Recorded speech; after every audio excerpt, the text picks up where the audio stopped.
Abdul Alim, Mohammad Alimuddin, Abul Kalam Azad, Ali Azam Khurshid, Ayub Ali.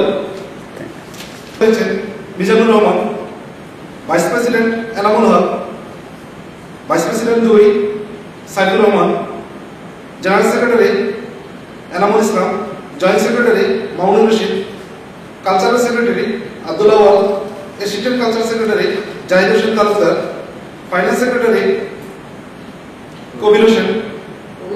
Kabir Ahmed, assistant finance secretary Anwar Hossain, organisation and publicity secretary Ahadul Islam, assistant publicity secretary Suman Barua, আর executive member Mansur Ahmed, Abdul Matin, Abdur Rashid, Salauddin, Omar Faruk, জনাব Mizanur Rahman, secretary জনাব এনামুল ইসলাম, আব্দুল্লাহ আলী উসমান করছি, আব্দুল আলিম, মোহাম্মদ আলিমউদ্দিন, খুরশিদ আলম, আলী আজম খুরশিদ এবং আবুল কালাম আজাদ। তো আজকে আমাদের যে ফর্মাল কমিটি ফর্ম করা হয়েছে, তো আমাদের উদ্দেশ্য একটাই থাকবে, আমাদের যে অ্যাডভাইজারি কমিটিতে যারা আছেন তাদের সর্বাত্মক সহযোগিতা নিয়ে আমরা আমাদের যে গোল সামনে আছে সেগুলোকে আমরা অ্যাচিভ করা।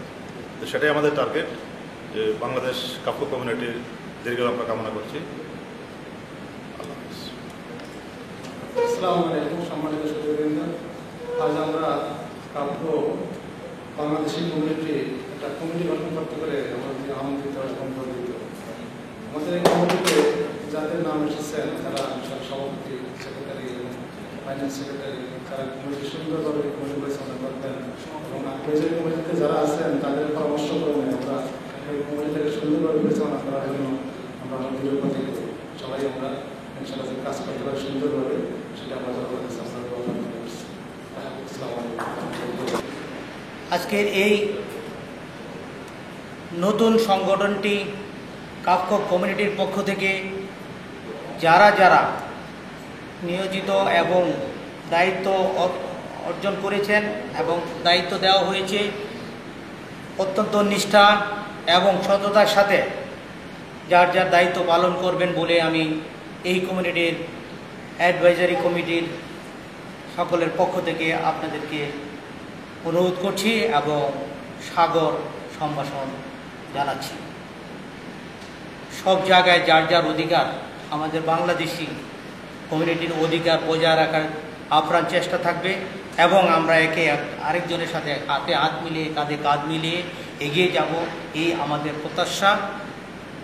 আমরা বিশেষ করে মহান আল্লাহর কাছে প্রার্থনা করছি, আল্লাহ যেন আমাদের এই পথ চলাকে, এই উদ্দেশ্যকে সাফল্যমণ্ডিত করেন। ধন্যবাদ সবাইকে। সংগঠনটা অর্গানাইজ করার পেছনে এই কাতারের মাটিতে কাতার ফার্টিলাইজার কোম্পানি নামে যে কোম্পানিটা দোহা কাতারের প্রথম শ্রেণীর প্রথম লাইনে অবস্থিত আছে, আমরা সেখানে প্রায় 104 থেকে 5 জন বাংলাদেশি সপরিবারে চাকরিরত অবস্থায় আছি।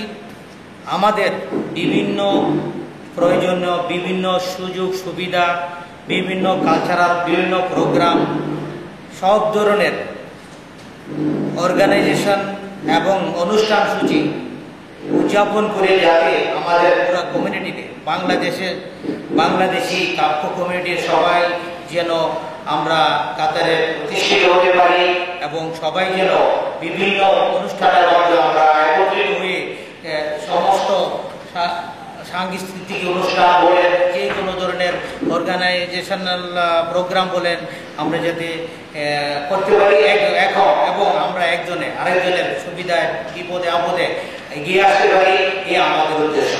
আর আমাদের উদ্দেশ্য এটাই থাকবো যে আমরা যেন বাংলাদেশি হিসাবে এই কাতারে বিশেষ করে কাব্য কমিউনিটির লোক পরিচিত হয়ে আমরা নিজেদের সপরিবার এবং সারা বাংলাদেশিদের সুনাম অর্জন করতে পারি, এটা আমাদের মূল উদ্দেশ্য থাকবে। আজকে আমরা যে নতুন কমিটি গঠন করা হলো, সবাই মিলে একসাথে কাজ করব।